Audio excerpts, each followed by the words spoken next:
Religion is about opening up the human heart. That's really what it's about. It is about opening up the heart to something a little deeper in life, to a presence that's at once deeply within us, but at the same time it's always beyond us.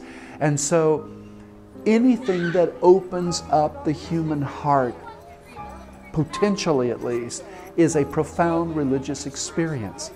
If we're open to something and it begins to soften us and humanizes us, that is, I think, the beginning of the spiritual journey.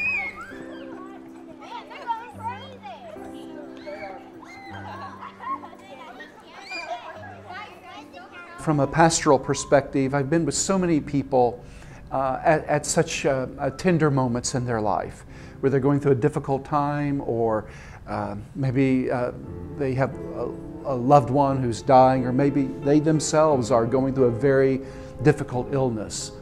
And yet what I've seen is that the animals in that household have really become such expressions of love and comfort and grace. And I've seen this over and over again. These animals, we love them. We develop such a connection to them that it's mystical and it's spiritual. And they become not just these animals in the outer world that we take care of, but they become almost these inner mystical figures that are part of who we are. For a lot of people, they feel as if their dogs or their cats or whatever it might be, their horses, that there's something of an angel to them in their lives. And I've experienced that firsthand.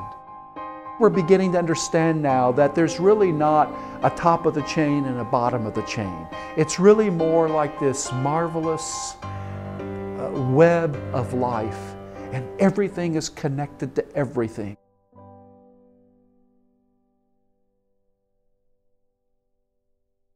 The history of the blessing of the animals, I think, is really connected to St. Francis of Assisi. The legend is that when St. Francis would share his message of the gospel of God's love, that in fact not only would people listen, but the animals would pause and they would listen. And so he was one that was considered the person who befriended this animal world.